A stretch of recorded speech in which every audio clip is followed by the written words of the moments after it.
ఎవరి పేరు మీద ఉన్నాయి? గూగుల్ డేటా సెంటర్ పేరు మీద లేవు, అదాని గారి పేరు మీద ఉన్నాయి. అదాని డేటా సెంటర్ మీద మాత్రమే అది రిజిస్టర్ అయ్యి ఉన్నాయి. కావాలంటే మీరు చూడండి రిజిస్టర్ డాక్యుమెంట్లు కూడా. ఆ రకమైనటువంటి విధానంలో మరి ఏదో కొత్తగా పేరు మార్చాలి, పేరు మారిస్తే మళ్ళీ మనమే తీసుకొచ్చామని అని చెప్పుకోవచ్చుందని మీరు అన్నారు. ఏదైతే భోగపురంలో ఎయిర్పోర్ట్ అని, భోగపురం ఎయిర్పోర్ట్లో శంకుస్థాపన చేశారు చంద్రబాబు నాయుడు. కానీ భోగపురం ఎయిర్పోర్ట్ ఈ రోజుకి రేపు వచ్చే నెల నాకు పై వచ్చే నెల అది ఓపెనింగ్ అవుతుందంటే కారణం 100% జగన్మోహన్ రెడ్డి గారే.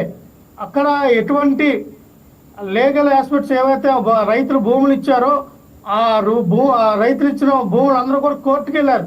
అయ్యా మాకు కాంపోజిషన్ రాలేదు, మళ్ళీ మా దగ్గర అదనంగా భూములు తీసుకుని మమ్మల్ని వేధిస్తున్నారని చెప్పి ఆ రోజున 15,000 ఎకరాల్లో కడదామనేటువంటి భూమి మళ్ళీ 7,500 ఎకరాలకి కుదించారు. తర్వాత జగన్మోహన్ రెడ్డి గారు వచ్చిన తర్వాత 2,700 ఎకరాలకి ఆ భూమిని మరి రైతుల దగ్గర ఆ మద్దతు సంపాదించి ఏవైతే లీగల్గా ఉన్నటువంటి కోర్టు ఇష్యూస్ కూడా మొత్తం తొలగించి అంతా లీగాలిటీ తీసుకొచ్చిన తర్వాత రైతుల కాంపోజిషన్ ఇవ్వడం జరిగింది.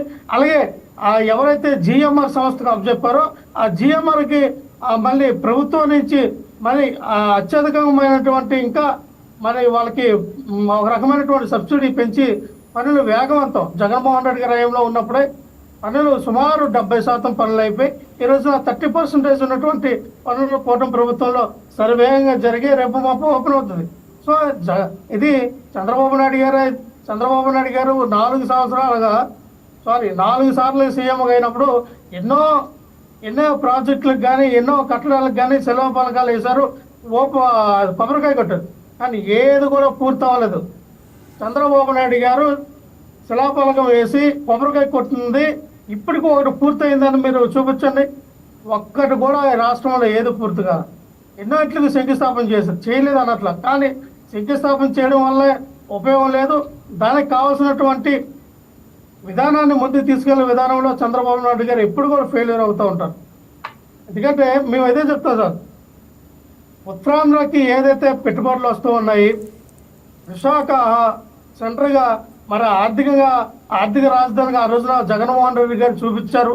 విశాఖపట్నం గ్రోత్ ఇంజిన్, విశాఖపట్నం నుంచి మరి ఆర్థికంగా మనం ఇది అవ్వాలంటే ఆర్థిక రాజధానిగా ఉండాలి, ఇక్కడి నుంచి పరిపాలిస్తే ఇంకా బాగుంటుంది. 5,000-10,000 కోట్లు పెడితే ఇంకా ఇదే మనకు నంబర్ 1గా రాజధానిగా అవుతుందని గతంలో మాట్లాడిన విషయాలు మనం గుర్తు చేసుకోవాలి. అంటే ఏదో టీసీఎస్ వచ్చినా, మైక్రోసాఫ్ట్ వచ్చినా, మహీంద్రా టెక్ ఇలాంటి ఇన్ఫోసిస్ లాంటి కంపెనీలు తీసుకొచ్చిన జగన్మోహన్ రెడ్డి గారు వచ్చినవే. ఈసారి ఇనార్బిట్ మాల్ కానీ ఈ రోజున మనం చూస్తే 5,500 కోట్లతో కట్టినటువంటి ఇనార్బిట్ మాల్ కానీ ఇలాగా ది డెక్ బిల్డింగ్ కానీ ఇలాంటివి చాలా జగన్మోహన్ రెడ్డి గారి హయాంలోనే కంప్లీట్ అయినాయి. జగన్మోహన్ రెడ్డి హయాంలోనే చాలా ఇటువంటి పెద్ద కంపెనీలన్నీ కూడా రావడం జరిగింది. కానీ ఇక్కడ చంద్రబాబు నాయుడు గారు తీసుకున్న నిర్ణయం ఏంటంటే ₹99 అమూల్యమైనటువంటి విలువైనటువంటి కోట్ల విలువ చేసిన భూములు దారదత్తం చేశారండి. వర్ష లాంటి కంపెనీలకి, ఊరు పేరు తెలియని కంపెనీలకి, ఇటువంటి కంపెనీలకు ఇవ్వడం వల్ల అంటే విశాఖపట్నంలో ఈరోజు చూస్తే సుమారు 20 నుంచి 50 కోట్లు ఒక ఎకరా వాల్యూ చేస్తుంది. అటువంటి వాల్యుబుల్ ల్యాండ్స్ని ఎందుకు ఉట్టినంగా ఒక 99 ఎందుకు ఇచ్చారనేది కూడా క్వశ్చన్ మార్క్గా కనబడుతోంది. మరి ఎందుకని ఈ ల్యాండ్స్ కూడా అన్ని కూడా అమరావతిలో ఎందుకు కేటాయించలేకపోయారు? అమరావతి రాజధానిగా మీరు కడుతూ ఉన్నారు కదా, అమరావతిలో ఎందుకని కంపెనీలు సృష్టించలేకపోతూ ఉన్నారు? అమరావతిలో కంపెనీలు ఎందుకు మరి బిల్డప్ అవ్వట్లేదు అంటే దానికి సమాధానం లేదు. ఎందుకంటే ఏ కంపెనీ వచ్చినా, ఎటువంటి పెట్టుబడులు వచ్చినా ఈ రోజున విశాఖపట్నం వైపు ఎందుకు చూస్తున్నాయంటే అనేక రకాలుగా వాళ్ళకి కావాల్సినటువంటి వసతులన్నీ కూడా విశాఖపట్నంలో ఉన్నాయి.